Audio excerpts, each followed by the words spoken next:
Sur le plan éducationnel, à présent, les premiers apprenants suivant les cours d'alphabétisation initiés par le Centre de développement des enfants et des jeunes CDE-JIN, la résurrection de l'Église des Assemblées de Dieu de Kota-Kolas ont composé pour l'évaluation de fin du premier trimestre. Pendant 2 jours, ces élèves ont été soumis aux épreuves de lecture et d'écriture sous les regards des premiers responsables du CDE-J La Résurrection. Adeline Adjadogbe et Abel Bessi pour le reportage. Cette année, le prix de litre de l'île a augmenté sur le marché. Les gens viennent de Lomé, de Kabou et de Kara pour acheter leur huile. Le 8 septembre dernier, en marge de la célébration de la Journée internationale de l'alphabétisation, le Centre de développement des enfants et des jeunes La Résurrection démarrait les activités au niveau de son centre d'alphabétisation au profit des parents et populations d'Adakbam et Kota-Kolas. Après des mois de cours du soir, ces parents apprenants sont en composition de fin du premier trimestre. Qui éduque un enfant, éduque toute une nation. Et donc vous voyez déjà ce que ça signifie que dans une famille, la maman en tant que l'actrice d'éducation des enfants soit vraiment alphabétisée. Donc à l'heure où nous sommes, après 3 mois d'activité, nous sommes satisfaits de ce que les femmes qui ont participé à ce programme, nous sommes satisfaits quand même du résultat parce qu'il y a beaucoup de progrès. Ceux qui ont commencé avec Alpha Base, il y en a qui ont émergé et qui arrivent à s'exprimer en français. Nous sommes en évaluation, les épreuves sont abordables. Tout ce que nous avons pu faire en classe, c'est ça qu'on a encore amené.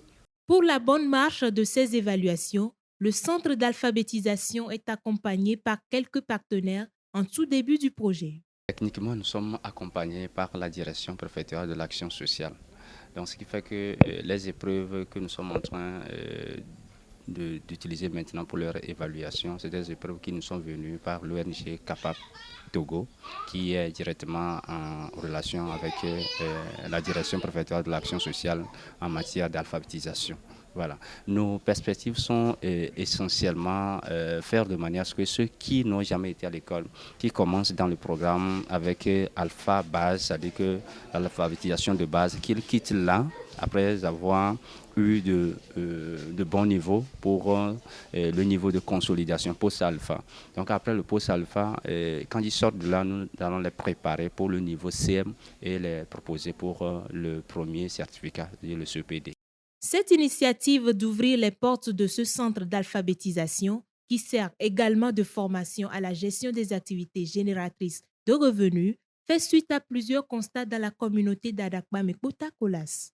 À un moment donné, nous avons su qu'il y a des parents dans la communauté qui n'ont pas eu la chance d'avoir été à l'école dès leur jeune âge. Alors il faut qu'on initie ce programme pour qu'elles puissent profiter de ce programme pour savoir lire, écrire et parler le français. Et dans leur activité génératrice, elles puissent pouvoir réussir et suivre leurs enfants aussi qui sont à l'école CP1, CP2 pour les suivre. Faisant suite à ces constats et à voir les performances des apprenants, ces cours d'alphabétisation sont profitables à plus d'un. Les changements que j'ai vus, c'est qu'il y a certaines choses que je n'arrive pas à faire d'avance. Mais grâce à cette alphabétisation, ça m'a beaucoup aidé à faire des calculs et aussi des lectures. Je les remercie beaucoup de nous avoir aidés à avoir créé ce centre pour nous, parce que ça m'a beaucoup aidé. Le cours là, ça me fait beaucoup de choses. Parce que quand je pars au marché maintenant, mes calculs là, ça change. Ces différentes performances réalisées par les élèves apprenants résultent aussi grâce aux efforts des encadreurs et des enseignants qui usent de leur patience. Pour le début, là, nos apprenants ne savent pas écrire leur nom, écrire les numérations, ils ne savent pas signer. Mais on a débuté, mais maintenant, là, ils savent écrire leur nom. Ils peuvent même écrire leur nom, leur numéro de téléphone, leur nom et prénom est signé. Dans le souci d'étendre le projet à d'autres couches de la communauté, Les responsables du CDEJ La Résurrection font état des défis à relever. Nous avons des défis et nous nous basons de ces défis pour avancer. Et le défi prioritaire, c'est les ressources financières. Ça nous manque beaucoup. Nous avons vraiment eu la grâce qu'il y a des responsables de la communauté qui ont accepté de nous accompagner. Par exemple, l'établissement scolaire dans lequel nous sommes, cela nous est donné gratuitement pour qu'on puisse passer les cours. Maintenant, l'autre défi, c'est la prise en charge des alphabétiseurs. Il faut qu'ils soient motivés. Donc, c'est le grand défi. Et nous voudrions vraiment élargir ce programme pour les jeunes également. C'est-à-dire qu'il y a des jeunes qui ont abandonné plus tôt l'école, mais dans leur apprentissage, il y a le besoin qu'ils soient alphabétisés. Donc. En dehors de savoir lire et écrire, ces cours d'alphabétisation ont amené beaucoup de changements dans les ménages, les lieux de travail, ainsi que la relation avec les enfants par rapport à leurs études. Après cette étape des cours, ces femmes pourraient se constituer en des coopératives et avec l'appui du CDEJ, espérer avoir des microcrédits pour étendre leurs activités génératrices de revenus.